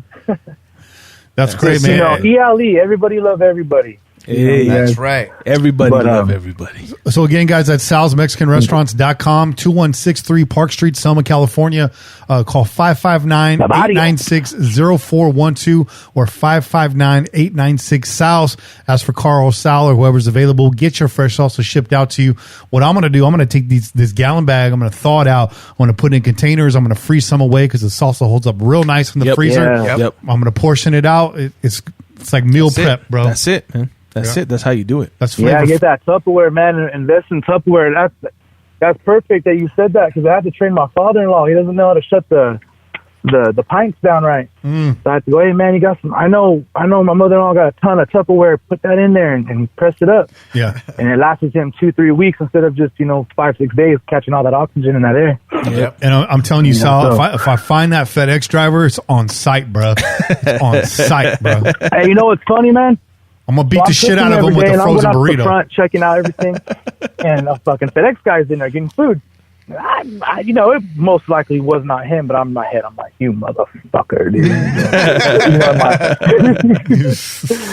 The old man in me is all pissed. He was mad because he's like, look at that. I hate to say it, thank God it was you guys, but if that was someone else, man, Yeah. man, they wouldn't have blamed FedEx, they've been blaming my ass. Making it, Yeah. I don't know. I saw a thing that said McDonald's can mess up 100 times and they'll still go back, but a small place True. messes up once. And I know we shouldn't mess up, but we strive for perfection. But I know that's impossible. I just push everybody and try to lead by example, but I know it's impossible. I was heated too. I asked these guys. I was heated in the chat Yeah, because yeah. I hate throwing food out, especially food that I look was that good. embarrassed. Yeah.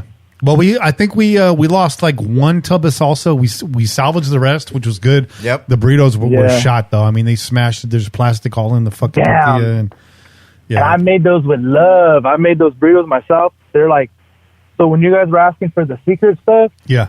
my back staff, like when they first come in, when I hire them, they'll bring their own salsa from home, and then they'll start eating ours. And I'm like, hey, where's that salsa verde you brought last week? Or like 2 weeks later.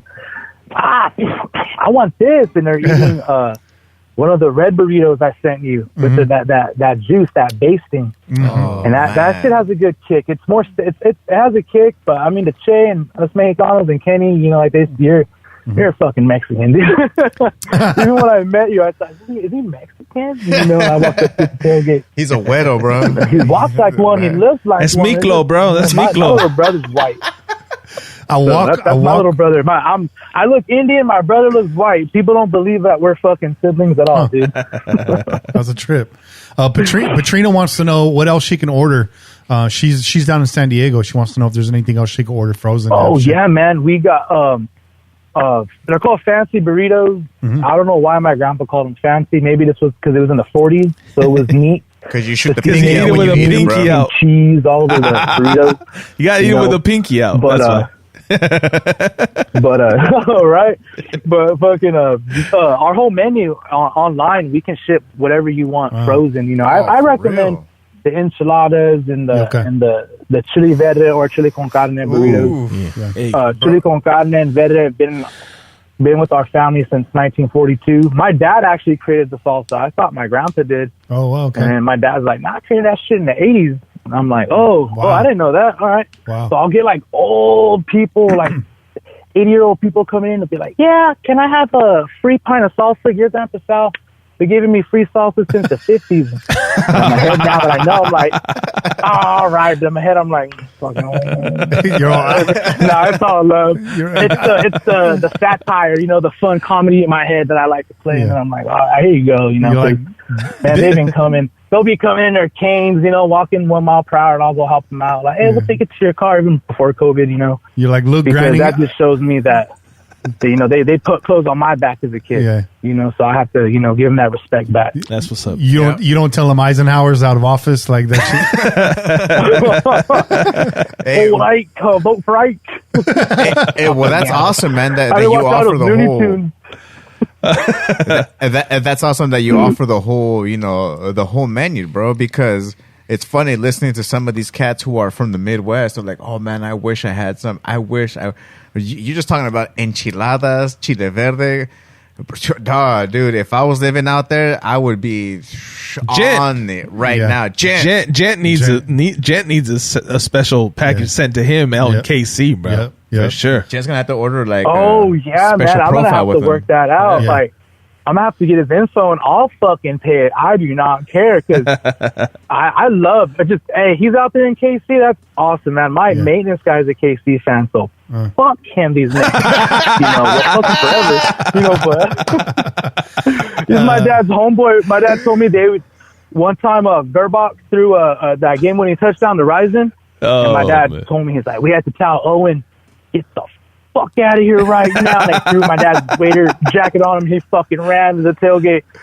And I was like, I remember being a little kid just like laughing my ass off. Like, well, I was mad the Raiders won, but it was just funny seeing his white boy turn even wider than white and just booked it. It was like, oh, poor Owen. But man, the Chiefs, fuck the Chiefs. Jen flew out here last year for the final game in Oakland. And when he first touched down, I know one of the first places he went to was El Griense here in town. So, big fan. Came from out here in the South Bay, so he knows good Mexican food. Oh yeah, when he tastes it. One thing I got to say too about your salsa, there's a lot of Mexican restaurants out there. The food's pretty good, but you eat their table salsa and you can see the ingredients, you can see the effort was put in, but the flavor isn't there. Like you can see the cilantro, you could see the cebolla, you can see the garlic, you can see all that. But you're not tasting it. It tastes like tomato water. It's watery. Yeah, but with your salsa, I can taste everything. And what I like is you don't just use onion. You use the scallion. You use the green onion, which the flavor off of that just pops out. I could taste the garlic. The cilantro tip feels like it was just picked like fresh. Hey, real quick, because my lady's gonna be mad if I don't say this, because she was like, "You better go back and get on air. You tell them that I said that shit's the bomb." That shit's the bomb, and my lady's been loving that. She's been eating it with every meal, just like me. And she's a converted salsa eater, okay? Because she didn't grow up eating salsa, so I had to build up her tolerance a little bit, man. So yeah, she approves, man. She was like, "Yo, make sure you tell him that I love that." My lady was at the house the other day. She comes in, she sets her stuff down. She's hungry, goes straight to the kitchen, opens the fridge, and she's like, "Where's the salsa?" I'm like, "It's gone." She's like, slowly shut the door. Like, how sad. I was like, are you going home now? On the couch. Oh man, yeah. Well, every day, man, I just like I'll see my neighbors outside. I live in I'm from where I'm from in Fresno. It's a small town, and it's mainly, Mexicans. And there's our rival town called Kingsburg. Fuck Kingsburg, but I live here now. So my girl's from here, and it's all white people. So there's two Mexicans on the block. And I always took them salsa. It was just them. Now everybody figured out who I am. So now they tell me hi. But it's cool. I give them salsa, and, like, whenever we make it fresh, or Christmas, I'll take some pints over to, try to get new customers, just pitching it out there, word of mouth, old school way. Yeah. But, but it means a lot when I hear, especially like, people from up north or even down South California, cause everybody, I go to Mexico and, I've been fortunate and blessed. My aunt, she, cooks with a famous chef. His name's Rick Bayless. And, I've been fortunate to go to like 10 of his classes in Mexico. Wow. Throughout the years. That's awesome, and learn stuff. Cool. And, it just showed me that, us Mexicanos, it's like, just like Spanish chinos, it's so complex. And Bobby, and you guys all know, you can talk to someone from another town in Mexico or somewhere else and different, just the way it slips off or different dialect, the way your tone is, it can go miles, different, the way they say it. And, same with food, growing up, it was always South is whitewashed, which is fine, which is cool. I get it. I get it. It's not authentic. I don't have herida or nothing like that. I don't have really time in the staff to make it. I can make it. But, I just, times, my hands are cuffed up right now. But it just shows that, like, Mexico is, if I was dying and they said, "Sal, you you have a month to live, what do you want to do?" Like, I want to travel Mexico and just fucking eat. Hey. I've been to the Yucatan. I've been everywhere in Mexico. And Oaxaca, to me, to this day, Oaxaca has the best food ever. Like, if anybody goes to Mexico, go to Oaxaca, and the best food ever. All 7, 8 moles they have over there, amazing. You know, look for Susanna Thrilling. You know, she's a great chef, and yeah. So, but I appreciate it because I know Northern Cali and Southern Cali look at the Central Coast, kind of like Texas sometimes. You guys don't know Mexican food. You know, some places, yeah, but you know, so it feels like a little bit of accomplishment when I went to Raider games and we just passed them out. And like I said, you guys were so freaking nice from the get-go, and we're just like, yeah, thank you, appreciate it. Well, everybody, you know, I don't want to pay for it. Even some, you know, super fans, you know, which I don't expect no free plug, but I've never had a great relationship with super fans. Except for the Buddha dude, rest in peace. You know, I forget his name, but he was a chemistry teacher, and I met him one time, and he was really cool. That guy with the, you know, with the skull and all that in his hand. Yeah. Well, everybody has a fucking skull in their hand. But I appreciate it. I really do. I know I'm ranting on. Yeah. But I really, really appreciate it. You know, how you guys are just so open arms and you know, I got that I can get that official checkoff list from Northern Cali that all right, I've done it. I did it. All right, this is good. All right, cool. We got you, man. We got you, brother. We appreciate you, man. Yeah. Yes, sir, Sal. Thanks for coming on, bud. Great run at it, dude. And hell yeah. You have to run it back soon. A 2-minute drill. We're wide open. You feel like you can take it down? Hit us up. We want to see it. We want to see it. Hell yeah. Hey, man. Hey, dude, I'll fucking, if Kane don't answer next time, fucking call me, bro. I'll talk. I got to, man, what was supposed to be wide receivers and D-backs today? Yeah. Hey, Harrison Smith, Abram, fucking check yourself up, square up when you hit, don't always attack. I'll do D-line. Oh, man, I'll talk for fucking days. You guys will be like, hey, get this motherfucker off the air now. Hey, man, what happened? We lost out. You have to get in line behind Jen because I should have called Jen earlier, but hey, we knew we had a lot of talking to do later on tonight, so we just keep it moving. We'll pick it up. Kane, he'll get back on here. It's just everyone goes through it, bro. Sal, thanks for coming on again. Looking forward to the salsa. I'm gonna lather that shit all over my body, bro. Yeah, I'll. You know what? I messed up too because I didn't email you, but now I'll text you the tracking number so you can track it. There you go. Because I even told their asses, ring a doorbell, and just to play it safe, so you knew it was there to sign it, just to play it safe. Okay, and, cool. Guess I didn't fucking do it. No. So. It's all good, bro. We'll work it out. I'll just text you I'll text you Tuesday. All right, cool, brother. Cool. Hell yeah. All right, man. Stay safe out there. All right, man. Go Raiders. Go Raiders, baby. Raiders! Yes, sir. Yeah. That's how you end the call right there. That was Mr. Salazar right there. Hell yeah. Hey, man. Yeah, he gave it a good run, bro. That's actually how I wake up, I wake up and I just scream Raiders and wake up the whole neighborhood and start off today. Everybody be cool to I can't pronounce the name, Diluin in the chat. He's coming in. He's wondering what the hell is going on. Hey, shout out to you, bro. Thanks for coming. Check out the show. You're brand new. Just so you know, man, we get off topic sometimes. Yeah. This is a podcast format. It's not a radio show. We go long. We're long format.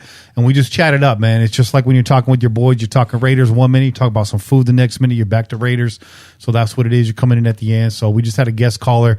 He ran the 2-minute drill, which is a test of your Raider knowledge. Maybe it's something you want to sign up for, D. Hit us up, pillagingjustforfun@gmail.com. All the information's in the description, or hit us up on social media with the direct message. But yeah, welcome, man. Welcome. It's all good, y'all. Pillagers, he's back. He's cool. Yeah. Well, we welcome all the new listeners. Hey, if you're new to the show, that's cool. Well, you could run the show back and you can hear more of the Raiders talk, man. It's no problem. And by the way, if you are new or if you've been here a while, just understand, if you can see the backdrop. We're 15 miles from shore, which means maritime law is in full effect right now. So if you go missing, it's not my problem. That's right. We can start gambling, right? It's not our fault, man. We can shooting crabs up in here, dog. If I can make some of that money back there, I can make an illegal salsa over here. There we go. All right, so let's go to some phone calls. We got 3 phone calls, and then we're out of here. So let's go to the 303. Let's do it. Kenny, Shay, Kate, Bobby, what's up? It's your boy 303, calling from beautiful, sunny sunny, man. Warm. Went on a bike ride this morning. Nice. Denver, Colorado in the high 50s. Anyways, wow, man. What I know what you guys are going to be talking about on Sunday. Hopefully you're having a podcast. But that article that Chafer wrote, I think, number one, fucking Nelson Aguilar is fucking correct. I'm assuming he was talking to the defense. Thank you. But that's what we fucking need, dude. We need some fucking fire. Yep. And I think maybe a little bit was made too much of, like, he's going in there fucking slapping people around. I think more of that happens on fucking competitive sports teams. But what the fuck, man? Yeah, the defense does suck. All the way fucking around. So, yeah, tell him, Nelson Aguilar. Like this guy even more. Still not sure we should pay too much to keep him. I mean, he did have his best year, and he's not even the best free agent wide receiver. And this is another deep wide receiver class. So, I think 2 years at the high end, $20 million, maybe more like 18. We'll see. Mike Mayock interviews. Yeah, I mean, what is he going to say? Definitely not good enough. Mayock. And you know what? The rookie class didn't do shit. Part of that is coaching. Part of that was COVID. Ruggs got hurt, got COVID. Arnett got hurt. Arnett needs to beef up. Ruggs needs to get fucking swole. They say he's the Tyreek Hill type-ish. Well, he doesn't. It's not as fucking strong as Tyreek Hill. So yeah, get your shit together, Mayock. This is a fucking big year for those two. Those two need to get it together. And Raider Nation, we're not trading for Watson, but Watson is a better quarterback than Derek Carr. I'll be the first to say it. I'm one of the biggest Carr supporters. Watson is a top 5 quarterback because you throw in his escapability, and you can see the guy won a fucking national championship at fucking Clemson. He's a natural born leader. I know there's questions about Carr's leadership. I don't really get into that much because you never know really what's going on. Right. But, to say we did trade for Watson, which I definitely don't think we will, we're not going to give up the farm because we need those fucking draft picks. Yep. So, facts. Anyways, man, he would look good in silver and black, though, that's for sure. But I still believe Carr's going to be the quarterback, rightfully so. So anyways, boys, you have a wonderful weekend. This is your boy 303, and I'm out. Hey. Solid. Great call, man. Great call, man. Great call, 303. We're in lockstep with you, brother. Hell yeah. We're in absolute lockstep with you. I'm tired of the Watson trade talk. I mean, the fact is, they're not trading him, bro. Yeah, I'm not talking to you, 303. I'm just saying in general. They're not trading him. Houston has been a racist dumpster fire since their inception. They're willing to eat the money and let that dude sit there. They would rather do that than get something for him. Even if they got something for him, they got nothing else behind that to back it up. When's the last time the Houston Texans have had a solid offensive line? We go now to David Carr for commentary. Crickets, bro. Crickets. We're lucky Watson is still alive at this point. This is true. You know what I mean? This is true. And yeah. It's that time of the season, bro, where the cheeseman just starts kicking up more and more, bro. Oh, that's a given, man. Once the season is officially over, as we said last week, the Raiders are officially not in contention for the Super Bowl. Yeah. Right? As soon as that happens, then everything starts every possibility out there. Oh, right? yeah, dude. All the trade scenarios start to come out, and some. I just gotta say, trade scenarios. I gotta say something real quick. Thank you. Because come on, man, some of y'all motherfuckers got the fucking most ridiculous trade scenarios, NBA trade scenarios, and then y'all posting it on Twitter, and they're like, "Tell me, wouldn't you? No, hell no, I wouldn't, bro. You trying to give away like every single fucking pick and Derek Carr and." Come on, man. You guys are ridiculous. You got a 3-team deal with Derek Carr, 2 first-round picks, and Al Davis's headstone. Like, that's... You guys are doing too much. Dude, I don't even know where the hell they got all these ideas of, well, we can make it happen here. Man. And, with the cap space and blah, blah. And sending all these picks everywhere, dude, right? Those people got, like, a room with, like, a bunch of, like, nylon fucking, like, string attached like everywhere to try to like come up with all these conspiracy theories and shit, dog, just to make that trade happen. Trying to make all the connections. Oh, dog. Missing all the connections. That's the first thing I thought of, bro. I was like, how much yarn is this guy fucking buying, dude? He probably buys it in bulk, dude. I saw one that was like a 4-team deal where we get Khalil Mack back and then trade him out and package with like a signed copy of Madden 2005. And I was like, what the fuck, dude? I had a stroke reading that shit. That shit blew my mind, it's so bad that even fucking Bears fucking sites are putting up bullshit trade scenarios about for Derek Carr, bro. And these guys are even more ridiculous. I don't know who's more ridiculous. Our fans that are trying to trade Derek Carr, or the fucking Bears fucking writers that are trying to trade for him, talking about like sending a fucking 4th round pick for him. Wait, those were and getting picks back on top of Derek Carr. It's like, what the fuck is wrong with you? Those were legit writers for the Bears. Yeah, bro. Those. Well, not for they're for a Bears site. I'm not gonna call them legit. Okay. Like the Bears fucking pay them. They're legit, quote unquote. But they represent a Bears site. So that's still embarrassing though. It's fucking super embarrassing. That's fucking zero fucking knowledge on dude, how fucking trades work. When I saw that, I was like, is Alex Jones trading now? 0. Mr. Blutowski. Alex Fuck Jones. those guys. Those guys are ridiculous. We're gonna trade Derek Carr 2 1st-round picks for some water filters and some water filters and my tinfoil hat. Yo, I said that first trade scenario to you guys in the chat, and Bobby's like, "What the fuck is this? The NBA or what was that, Kenny? Was it you? I was like, the fuck is this? The Kenny? Is this fucking the NBA's fucking like 15-team trade? Fucking A. Come on, man. Fucking somehow James Harden ends up on the fucking cold side with his gut, just rubbing his gut. That shit was wild, dog. Yo, I can't believe someone did that, dog. Why is Bradley Beal play for the New York Jets now? Like, because he's tired of sucking in fucking Washington, bro. That's right. He's like, fuck this game. I want to play something else. James Harden going to the Santa Clara funnel cakes. The Watts Raider just said right now he's seen one that had Carr going to the Niners for a 1st and a 2nd. Like, bro, I feel you, Watts. I feel you, Watts. It's hard, bro. It's hard. Yeah, it's rough. It's rough out there in the Twitterverse, man. All right, last call for the night. We got Juice. He came in late under the wire. That's okay. Hey, that's okay. Juice is gunning for a nasty, man. Yeah, he is. You know what I mean? He always brings the heat, man. He does. All right, let's go. What's up, nation? It's Juice, Kenny, Kane, Che, and Bust Down Bobby. What's really going on, guys? That's right. So you guys want to talk Raider headlines?